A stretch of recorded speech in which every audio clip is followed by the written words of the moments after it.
very much. Wasn't that beautiful? Give them one more round of applause.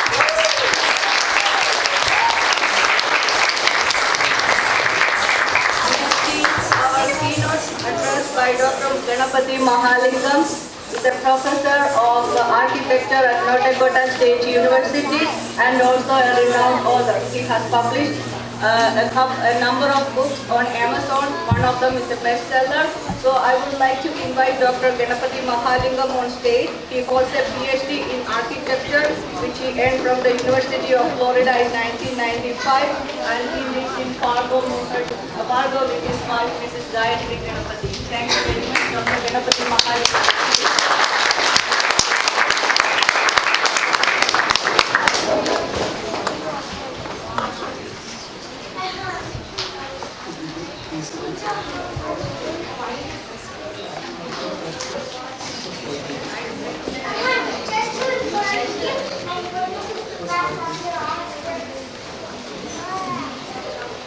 Okay, good afternoon everyone. Namaskara. First I'd like to begin by thanking the Indo-American Association of Great Plains for this honor. It is my privilege to present to you some gems from the culture of India. All of us live in the information age. There are numerous media sources that bombard us with various cultural aspects of the heritage of India. What I want to do today is to present 10 gems from the cultural heritage of India, which I hope will make you think.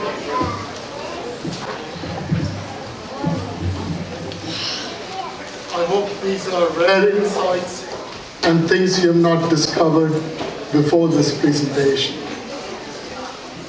The 10 gems are Karma and Kriya, Ayurveda, the locus of agencies, Navarasa, the Ashtadhyayi of Panini, Chaturanga, the presence of non-existence, zero, measuring the sky on earth and non-duality. Next slide, please. The first gem I'm going to talk about from the cultural heritage of India is Karma and Kriya. Most of us know karma. It's fairly common knowledge that it originated in India. But what you may not realize is there is a nuanced difference between karma and kriya. Karma is all our actions done towards others, our fellow sentient beings, and the world. Kriya is all our actions directed inward towards ourselves. So when you do pranayama or breath control, yoga, or chakra meditation, or try to awaken your kundalini energy, you're engaging in kriya, which is the action directed towards yourself, your body and mind. Karma, on the other hand, is directed outward towards others and the world. Karma has finality and consequences which all of us have to face, and kriya is for our betterment. So the culture of India gave this nuanced difference between kriya and karma. So that is something I hope is a rare insight that you take away today. Next slide, please. The next gem I'm going to talk about is Ayurveda. In the culture of India, they do not focus mainly on curing symptoms or healing illnesses, but they focused on longevity, and they focused on the bounties of the earth, plants and minerals that help us live a long life. And this is embodied in the knowledge system of Ayurveda, which comes from the cultural heritage of India. Next slide, please. The culture of India gave us this concept of the locus of agencies. In Sanskrit, it's called lokas. And in Latin, you have the word locus, and in English, you have the word location. This is where we act from. In the Western psyche, it's common knowledge that we act from our head or from our heart. Sometimes we think on our feet. But the culture of India gave this really elaborate and nuanced understanding of where all our actions come from. Our godlike consciousness comes from above our head, like a halo. Our insight comes from between our eyes. Our compassion comes from our mouth and throat region.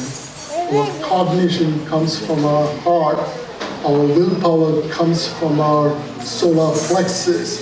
Our reasoning is focused on our reproductive system.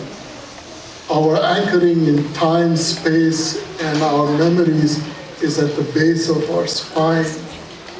Our fear and lust come from our hips. Our anger comes from our thighs. Our jealousy and resentment comes from our knees. Our confusion comes from our calves. Our selfishness comes from our ankles. Our lack of conscience comes from our feet. And our evil acts with forethought and malice come from the soles of our feet. So where do we want to act from today?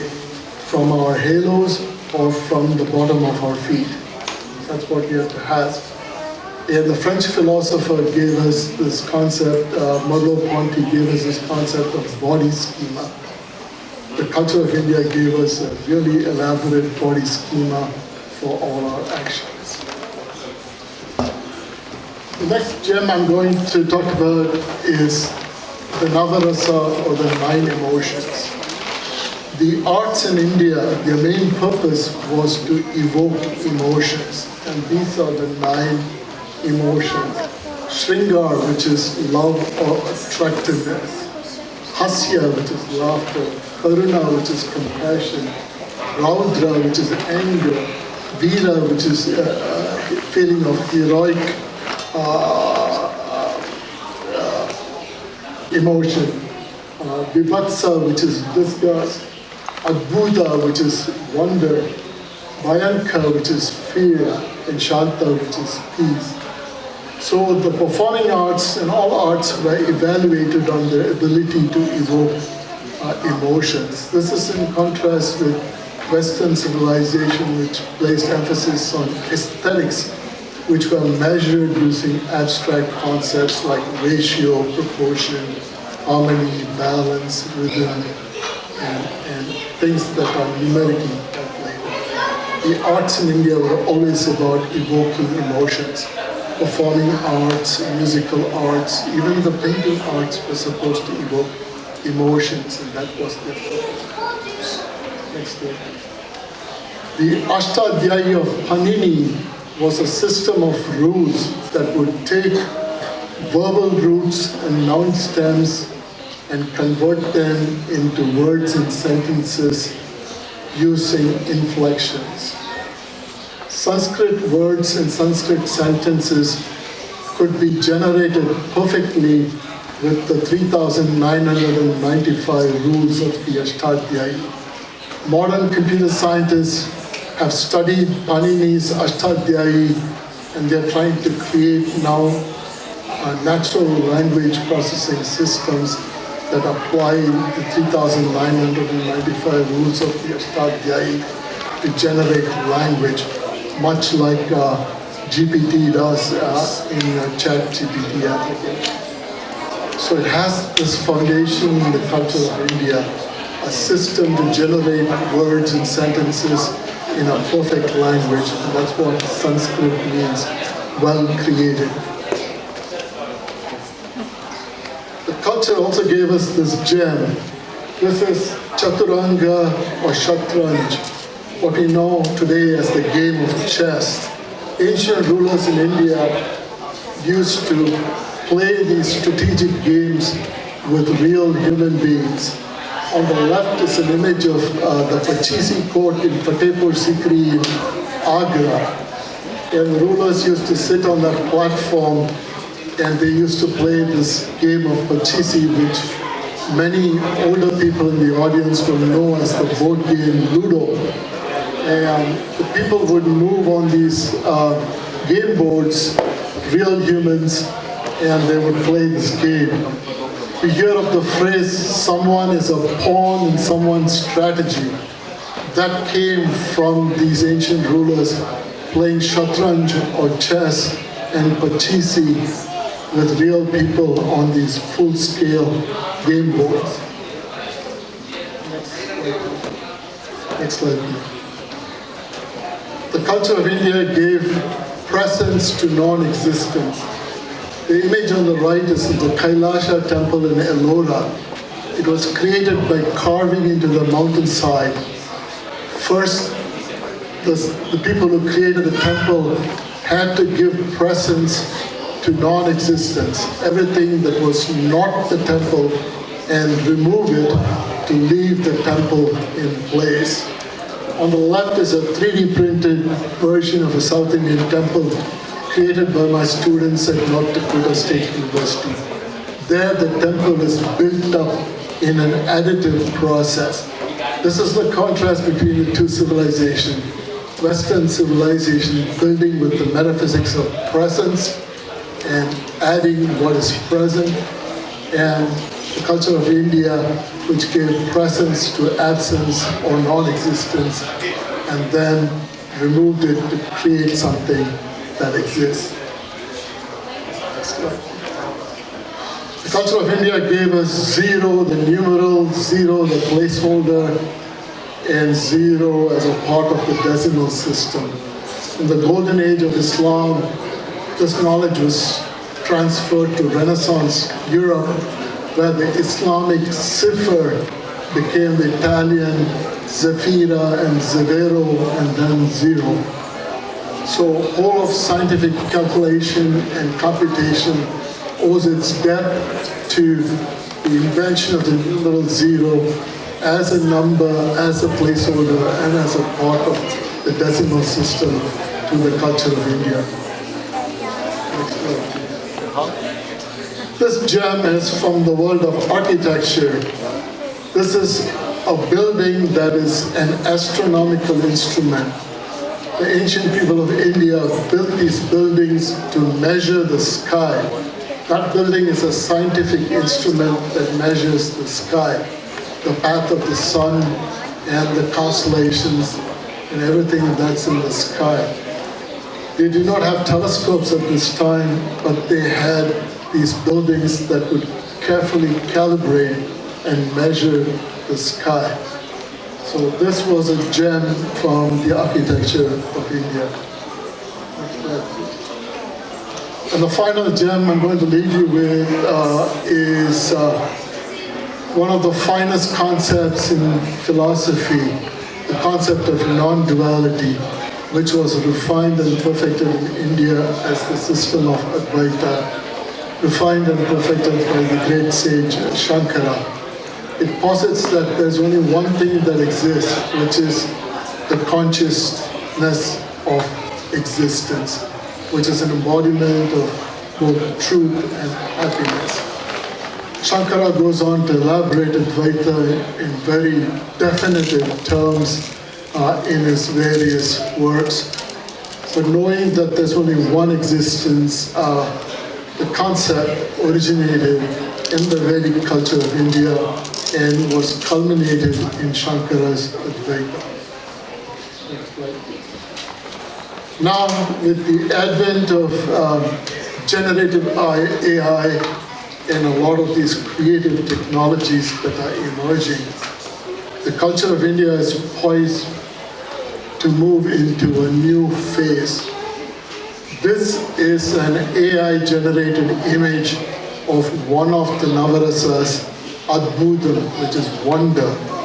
This is a completely AI-generated image that's using the latest in computer technology, and it's picking up on one of ancient India's cultural gems, the Navarasa, or the 9 emotions that anchor us in our life. I hope that was a very interesting journey into some cultural gems that you may or may not have encountered. I hope you got some insights. That was my intention. And thank you for this opportunity once again.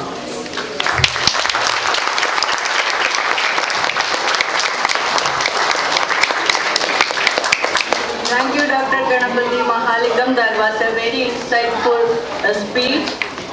There is a lot more information. Maybe we need to buy all his books and read, or the other good idea is to have a seminar series. Maybe IAAGP needs to start a seminar series.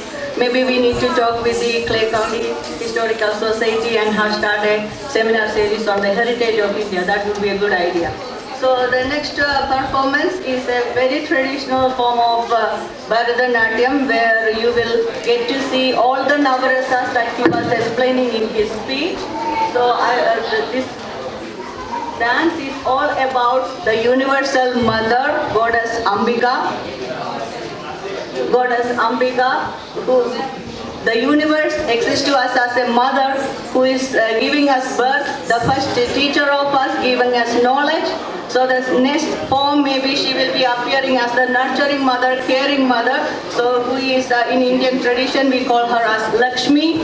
The first one, who is the art lover, the art giver, the knowledge giver, mother, Saraswati. The last form is when the kids are, there's a threat to the kid is in danger, the mother comes as a protector in the very fierce form that's represented as Kali or Parvati. So we will get to see all these forms expressed in this particular form called Ambika Pallavi by Srimati Achintya Shrikant. So in this performance, Annapurna Rajesh will be taking the role of Ambika, or the mother goddess. She will be sitting here, and Ashmita Shrikant will be playing the role of a priest who is worshipping the mother, and Srimati Achintya Shrikant will be transitioning through all these different forms, Navarasas, and all the expressions of a beautiful Bharatanatyam piece of performance called Ambika Pallavi. So I would like to call them up on stage, but I need to do one more thing before they come on stage. I need to put a stool for the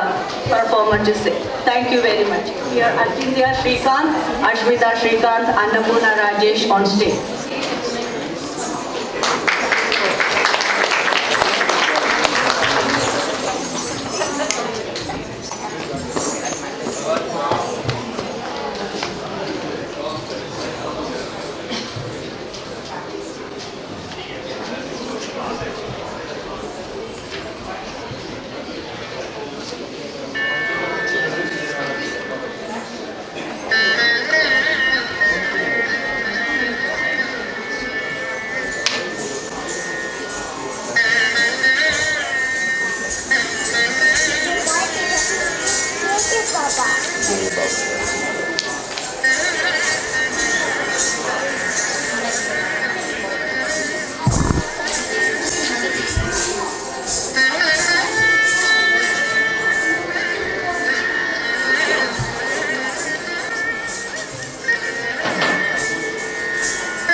Mouna